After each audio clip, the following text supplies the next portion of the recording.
ಆಯೋಗದ ಸಮೀಕ್ಷೆಯಲ್ಲಿ ಏನು ಲೀಸ್ಟ್ನಲ್ಲಿ ಬಂದಿತ್ತೋ ಅದನ್ನು ನಾವು ಅಳವಡಿಸಿಕೊಂಡು ನಮ್ಮ ಇಂಟರ್ನಲ್ ಯೂಸಿಗೆ, ನಾಟ್ ಫಾರ್ ಪಬ್ಲಿಕ್ ಬೆನಿಫಿಟಿಗೆ, ಅದಕ್ಕೆ ನಾವು ಒಂದು ಪ್ರಕಟಣೆ ಮಾಡಿದ್ವಿ ನ್ಯೂಸ್ ಪೇಪರ್ನಲ್ಲಿ. ನಾವು ನಮಗೆ ತಿಳಿದ ಮಟ್ಟಿಗೆ ಹಿಂದಿನ ಆಯೋಗದವರು ಹಿಂದಿನ ರೆಕಾರ್ಡ್ನಲ್ಲಿ ಇಷ್ಟು 1351 ಏನೋ ಹೆಸರು ನಮ್ಮ ಲಕ್ಷ್ಯಕ್ಕೆ ಬಂದಿದೆ. ನಾವು ಏನಾದರೂ ಬಿಟ್ಟು ಹೋಗಿದ್ರೆ, ಯಾವುದಾದ್ರೂ ಸೇರಿಸಲಿಕ್ಕೆ ಅವಶ್ಯಕತೆ ಅಂತ ಕಂಡಲ್ಲಿ ನಮಗೆ ತಿಳಿಸ್ಬೇಕು ಅಂತ ಒಂದು 19/8 ಪೇಪರ್ನಲ್ಲಿ ನೋಟಿಫೈ ಮಾಡಿ 22/8 ಪಬ್ಲಿಷ್ ಆಯಿತು. ನಾವು ನೋಟಿಫಿಕೇಷನಿಗೆ ಸುಮಾರಷ್ಟು ರೆಸ್ಪಾನ್ಸ್ ಬಂತು. ಎಲ್ಲ ಧರ್ಮದವರು, ಜಾತಿಯವರು ತಮ್ಮದು ಹೆಸರು ಬಿಟ್ಟು ಹೋಗಿದೆ, ತಮ್ಮದು ಈ ಥರ ಆಗಿದೆ, ತಮ್ಮದು ಈ ಜೋಡಣೆ ಮಾಡಬೇಕು, ಆ ಜೋಡಣೆ ಮಾಡಬೇಕು ಅಂತ ಭಾಳಷ್ಟು ರೈಟಿಂಗ್ನಲ್ಲೂ ಬಂತು. ಭಾಳಷ್ಟು ಜನ ನಮ್ಮ ಹತ್ರ ಬಂದು ಅದನ್ನು ಕೋರಿಕೆ ಕೊಟ್ಟರು.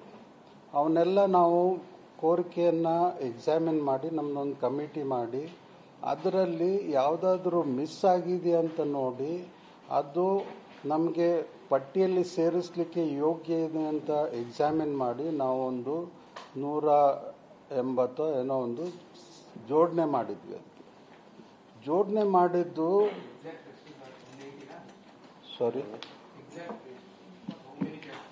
148. ಇದು 148 ಪತ್ರಿಕೆ ಪ್ರಕಟಣೆ ಮಾಡಿಸಿದ ಮೇಲೆ ಸೇರ್ಪಡೆ ಮಾಡಿರೋದು. ಇವೇನು ಸೇರ್ಪಡೆ ಮಾಡಿದ್ದೀವಿ, ಈ ಸೇರ್ಪಡೆ ಮಾಡಿದ್ರ ಬಗ್ಗೆ ನನಗೆ ತಿಳಿದ ಮಟ್ಟಿಗೆ ಮೀಡಿಯಾದಲ್ಲಿ ಯಾವುದು ಕಾಂಟ್ರವರ್ಸಿ ಇಲ್ಲ, ಇದು ಮಾಡಿದ ತಪ್ಪು ಅಥವಾ ಸರಿ ಅಂತ ಹೇಳಿ. ಮೊದಲನೇದು, ಈ ಸೇರ್ಪಡೆ ಮಾಡಿರೋದು ನಮ್ಮ ಉಪಯೋಗಕ್ಕೆ. ಇದು ಸೇರ್ಪಡೆ ಮಾಡಿರೋದ್ರಿಂದ ಯಾವುದು ಲೀಗಲ್ ಕಾನ್ಸಿಕ್ವೆನ್ಸಸ್ ಏನೂ ಆಗಿಲ್ಲ. ಹೀಗಾಗಿ ಮುಂಚೆ ಏನಿತ್ತು 1413ಕ್ಕೆ ನಾವು 148 ಜೋಡಣೆ ಮಾಡಿ 1561 ನಾವು ಪಟ್ಟಿ ಮಾಡಿ ನಮ್ಮ ಡ್ರಾಪ್ ಡೌನ್ನಲ್ಲಿ ಅಳವಡಿಸ್ಕೊಂಡಿದ್ದೇವೆ. ಇದು 1561 ಏನು ನಾನು ನಂಬರ್ ಹೇಳ್ತಾ ಇದ್ದೇನೆ, ಇದು ಶೆಡ್ಯೂಲ್ ಕಾಸ್ಟು ಮತ್ತು ಶೆಡ್ಯೂಲ್ ಟ್ರೈಬನ್ನು ಬಿಟ್ಟು ಅವೆಲ್ಲನೂ ಒಂದೇ ಪಟ್ಟಿಯಲ್ಲಿ ಬರ್ತವೆ ನಮ್ಮ ಅನುಕೂಲಕ್ಕೆ ಡ್ರಾಪ್ ಡೌನ್ನಲ್ಲಿ.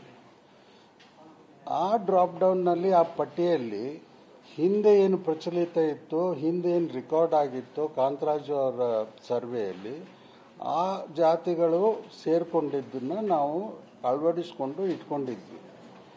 ಆದರೆ ನಾನು ಹೇಳಿದ ಹಾಗೆ ಸುಮಾರಷ್ಟು ಈ ವಿಷಯದಲ್ಲಿ ಗೊಂದಲ ಆಗಿದ್ದಕ್ಕೆ ನಾವು ಸರ್ಕಾರದಲ್ಲೂ ಈ ಥರ ಗೊಂದಲ ಆಗಿ ಚರ್ಚೆ ಆಯಿತು ಅಂತ ತಿಳಿದು ಬಂತು. ಆ ಗೊಂದಲದಿಂದ ಸರ್ಕಾರದವರು ಒಂದು ಅವರ ಮಂತ್ರಿಗಳ ಒಂದು ಗ್ರೂಪ್ ಬಂದುಬಿಟ್ಟು ಅವರ ಕನ್ಸರ್ನ್ ಏನಂತ ನಮಗೆ ಹೇಳಿದರು ಒಂದು 3-4 ದಿವಸ ಹಿಂದೆ. ಆ ಕನ್ಸರ್ನ್ ಹೇಳಿದವಾಗ ನಾವು ಅವರಿಗೆ ಎಕ್ಸ್ಪ್ಲೇನ್ ಮಾಡಿ ಹೇಳಿದ್ದೀವಿ, ಇದು ನಮ್ಮ ಕ್ರಿಯೇಷನ್ ಅಲ್ಲ, ಯಾವುದು ಆ್ಯಡ್ ಮಾಡಿಲ್ಲ ನಾವು, ನಮ್ಮ ಸ್ವಇಚ್ಛೆಯಿಂದ. ಇದು ಹಿಂದೆ ಲೀಸ್ಟ್ನಲ್ಲೂ ಇತ್ತು. ಆಮೇಲೆ ಜನ ಬಂದು ಇದನ್ನು ಅದರ ಪ್ರೂಫ್ ಜೊತೆಗೆ ನಮಗೆ ಬಂದು ಹೇಳಿದ್ದನ್ನು ನಾವು ಒಂದು 168 ಆ್ಯಡ್ ಮಾಡಿದ್ದೀವಿ, 148. ಅದಕ್ಕೂ ಆದ್ದರಿಂದ ಈ ಮೀಡಿಯಾದಲ್ಲಿ ಏನು ಗೊಂದಲ ಎದ್ದಿದೆ ಇದಕ್ಕೆ ಏನು ಸಬ್ಸ್ಟೆನ್ಸ್ ಇಲ್ಲ ಅಂತ ನಾವು ಎಕ್ಸ್ಪ್ಲೇನ್ ಮಾಡಿದ್ವಿ. ಆದ್ರೂ ಅವ್ರ ಕನ್ಸರ್ನನ್ನು ಹೇಳಿದ್ದಕ್ಕೆ ಕೆಲವು ಇದೊಂದೇ ಅಲ್ಲ, ಬೇರೆ ಬೇರೆ ವಿಚಾರದ ಕನ್ಸರ್ನ ನಮ್ಮ ಹತ್ರ ಹೇಳಿದರು. ನಾವು ಅದನ್ನೆಲ್ಲ ತಿಳ್ಕೊಂಡು ಮಾರನೇ ದಿವಸ ನಮ್ಮಲ್ಲಿ ಮೀಟಿಂಗ್ ಮಾಡಿ ಈ ಕನ್ಸರ್ನ್ಗೆ ಏನು ಮಾಡಬೇಕು ಅಂತ ನಾವು ವಿಚಾರ ಮಾಡಿ ಒಂದು ನಿರ್ಧಾರಕ್ಕೆ ಬಂದ್ವಿ. ಅದೇನಂತಂದರೆ, ಇದು ನಮ್ಮ ಇಂಟರ್ನಲ್ ಯೂಸ್ ಇರೋದ್ರಿಂದ ಇದು ಗೊಂದಲದಿಂದ ಅನಾವಶ್ಯಕವಾಗಿ ಅದನ್ನು ಕಂಟಿನ್ಯೂ ಮಾಡಬಾರ್ದಂತ ಹೇಳಿ ಯಾವುದನ್ನು ನಾವು ತೆಗೆದುಹಾಕೋದಲ್ಲ, ಅದನ್ನು ಸೇರಿಸಲಿಕ್ಕೆ ಅನುಕೂಲ ಇಟ್ಕೊಂಡು ಯಾವುದನ್ನು ನಾವು ಆ ಡ್ರಾಪ್ ಡೌನ್ನಲ್ಲಿ ಬರೆದಿದ್ದಾಗೆ ಮಾಡಲಿಕ್ಕೆ ಆಗ್ತದಂತ ಯೋಚನೆ ಮಾಡಿ ನಾವು ಕೆಲವನ್ನು ಅದನ್ನು, ಯಾಕಂದರೆ ಇದು ಕಂಟೆನ್ಷಿಯಸ್ ಇಶ್ಯೂ ಆಯಿತು. ನಾನು ಹೇಳಿದಾಗೆ ಅದಕ್ಕೆ ಏನೂ ಲೀಗಲ್ ವ್ಯಾಲಿಡಿಟಿ ಇರಲಿಲ್ಲ, ಏನೂ ಕಾನ್ಸಿಕ್ವೆನ್ಸಸ್ ಇರಲಿಲ್ಲ. ಬಟ್ ಇದು ಯಾಕೆ ಗೊಂದಲಕ್ಕೆ ನಾವು ಅವಕಾಶ ಕೊಡಬೇಕಂತ ತಿಳ್ಕೊಂಡು ಅವು ಯಾವ ಜಾಸ್ತಿ ಕಂಟೆನ್ಷಿಯಸ್ ಇಶ್ಯೂ ಇತ್ತು ಅದನ್ನು ನಾವು ಆ ಡ್ರಾಪ್ ಡೌನ್ನಲ್ಲಿ ನಮ್ಮಿಂದ ಪ್ರಾಂಪ್ಟ್ ಆಗಿ ಒಬ್ಬನು ಈ ಕಮ್ಯುನಿಟಿ ಕಾಸ್ಟ್ ಅಂತ ಹೇಳಬಾರ್ದು ಅಂತ ಹೇಳಿ ಅದಕ್ಕೆ ಆ ಡ್ರಾಪ್ ಡೌನ್ನಲ್ಲಿ ಅವಕಾಶ ಮಾಡಿ ಕೊಡಲಿಲ್ಲ.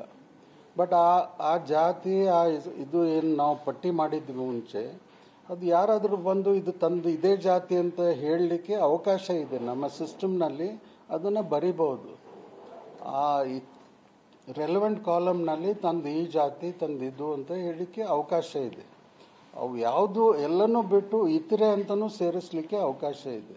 ಹೀಗಾಗಿ ಸ್ವಇಚ್ಛೆಯಿಂದ ಯಾರು ಯಾವ ಜಾತಿ ಅಥವಾ ಧರ್ಮವನ್ನು ರೆಕಾರ್ಡ್ ಮಾಡಬೇಕಂತ ಇದೆ, ಅದಕ್ಕೆ ಪೂರ್ತಿ ಅವಕಾಶ ಇದೆ. ಹೀಗಾಗಿ ಇದು ಇಮ್ಯಾಜಿನರಿ ಗೊಂದಲ ಅಂತ ತಿಳ್ಕೊಂಡು ನಾವು ನಮ್ಮ ಆಯೋಗದಲ್ಲಿ ಇದನ್ನು ಸರಿಪಡಿಸಿ ಆಗಿದೆ ಅಂತ ನಾವು ತಿಳ್ಕೊಂಡು ಮುಂದುವರಿಸ್ತಾ ಇದ್ದೀವಿ.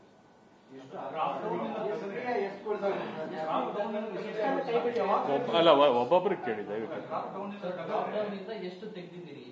33. ನಾನು ನಿಮ್ಗೆ ಹೇಳಿದೆ ಪದೇ ಪದೇ, ಇದು ನಮ್ಮ ಇಂಟರ್ನಲ್ ಯೂಸಿಗೆ ಮಾತ್ರ. ಈಗ ನಾವು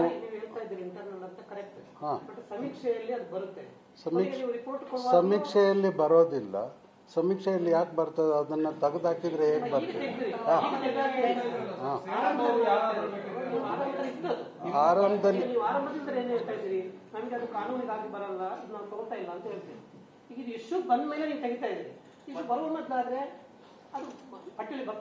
ನಾವು ಇಶ್ಯೂ ಬಂದವಾಗ ಅದು ಇಶ್ಯೂ ಆಗ್ತದೆ ಅಂತ ಹೇಳಿ ತೆಗ್ದಿದ್ದಲ್ಲ, ಅದು ಅವಶ್ಯಕತೆ ಇಲ್ಲ ಅಂತ ನಾವು ತೆಗ್ದಿತ್ತು. ಗೊತ್ತಾಯ್ತಲ್ಲ?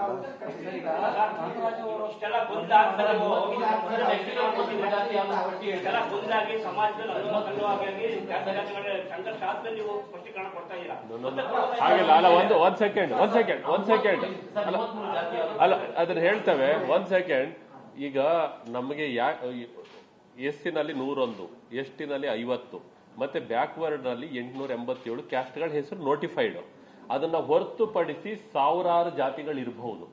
ಯಾವುದು ಅಂತ ಅದನ್ನ ನಾವೇನು ನೋಟಿಫೈ ಮಾಡಲ್ಲ, ಯಾವ ಸರ್ಕಾರಗಳು ನೋಟಿಫೈ ಮಾಡೋದಿಲ್ಲ. ಅದರಲ್ಲಿ ನಮ್ಗೆ ನಿಮ್ ಮನೆಗೆ ಬಂದಾಗ ನೀವೊಂದು ಜಾತಿ ಹೇಳಿದ್ರೆ ಅವ್ರು ಏನೋ ಬರ್ಕೋತಾರೆ, ಬರ್ಕೊಂಡಿದ್ದನ್ನ ಅನಲೈಸ್ ಮಾಡ್ಲಿಕ್ಕೆ ಆಗೋದಿಲ್ಲ ಬ್ಯಾಕ್ ಎಂಡ್ ನಲ್ಲಿ. ಹಾಗಾಗಿ ಆ ಕಾರಣಕ್ಕೆ ಒಂದು. ಎರಡನೇದು, ನೀವೇನೋ ಉಚ್ಚಾರಣೆ ಮಾಡಿ ಹೇಳ್ತೀರಿ, ಇವ್ರೇನೋ ಉಚ್ಚಾರಣೆಯಲ್ಲಿ ಬರ್ಕೊಳ್ತಾರೆ, ಮಿಸ್ಟೇಕ್ ಆಗುತ್ತೆ. ಆ ಕಾರಣಕ್ಕೇನೆ ಅಷ್ಟು ಜಾತಿಗಳನ್ನ ಬಿಟ್ಟು ಉಳಿದದ್ದನ್ನ ಕಾಂತರಾಜು ಆಯೋಗದವರು ಮಾಹಿತಿಯನ್ನ ಪಬ್ಲಿಕ್ ಇಂದ ನಂದು ಇಂತಿಂತ ಜಾತಿ ಇದೆ ಅನ್ನೋದ್ರಿಂದ ಬರ್ಕೊಂಡಿದ್ರು, ಸರ್ವೆನೂ ಮಾಡಿದ್ರು. ಆನಂತರ ನಾವು ನೋಟಿಫೈ ಮಾಡಿದ್ವಿ, ಕೆಲವು ಹೆಸರು ಸೇರಿಸಿ ಅಂದ್ರೆ ಸರ್ವೆ ಮಾಡಿದ್ವಿ. ಅದನ್ನು ಬಿಟ್ಟು ಕೂಡ ಸರ್ವೆ ಸಂದರ್ಭದಲ್ಲಿ ಅಲ್ಲ ನೀವು ಮಾಡಿರೋದು 1351 ಅಲ್ಲ, ಅದ್ರ ಬಿಟ್ಟು ನನ್ನ ಜಾತಿ ಇದೆ ಅಂತ ಹೇಳಿದ್ದನ್ನು ಬರ್ಕೊಂಡಿದ್ದೇವೆ. ಅದು ಏನಂತಂದ್ರೆ, ಯಾಕೆ ಡ್ರಾಪ್ ಡೌನ್ ಅಲ್ಲಿ ಹಾಕೋತೀವಿ ಅಂದ್ರೆ, ತಪ್ಪು ಬರ್ಕೋಬಾರದು, ಇದಿದ್ರೆ ಇದಿದೆ ಅಂತ ತೋರಿಸ್ಲಿಕ್ಕೆ ಅಷ್ಟೇ ಬರ್ಕೊಳ್ಳೋದು.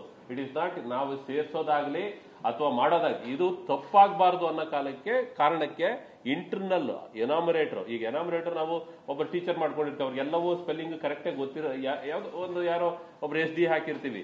ಆಗ್ಬಾರ್ದು ಅನ್ನೋ ಕಾರಣಕ್ಕೆ ಡ್ರಾಪ್ ಡೌನ್ ಅಲ್ಲಿ ಇಟ್ಕೊಂಡಿರೋದಷ್ಟೇ. ಇಸ್ ನಾಟ್ ನಾವು ರೆಕಗ್ನೈಸ್ಡ್ ಅಲ್ಲ. ಹಾಗಾಗಿ ಅದರಲ್ಲಿ ಬಂದಿರೋದ್ರಲ್ಲಿ ಹಿಂದೆನೆ ಕ್ರಿಶ್ಚಿಯನ್ ಅದ್ಯಾವ್ಯಾವ್ದು ಇದಾವೆ ಅವೆಲ್ಲ ಇತ್ತು. ಈಗ ಗೊಂದಲ ಇರೋದ್ರಿಂದ ಅದನ್ನ ಲೀಡ್ ಮಾಡ್ಬಿಡಿ, ಬೇಕಾದ್ರೆ ಬರ್ಸ್ಕೊಳಕ್ಕೆ ಈ ತರ ಎಲ್ಲ ಅವಕಾಶ ಕೊಟ್ಟಿದ್ದೀವಿ, ಸ್ಪೆಸಿಫೈ ಮಾಡಕ್ಕೆ ಅವಕಾಶ ಕೊಟ್ಟಿದ್ದೇವೆ. ಹಾಗಾಗಿ ಅದು ಇರೋದು ಸೂಕ್ತ ಅಲ್ಲ ಅಂತ ಎಲ್ಲ ನೀವು ಮಾಧ್ಯಮದಲ್ಲಿ ಅಲ್ಲಿ ಬಂದ ನಂತರದಲ್ಲಿ ಅದನ್ನ ನಾವು ವಾಸ್ಕ್ ಮಾಡಿದ್ದೇವೆ.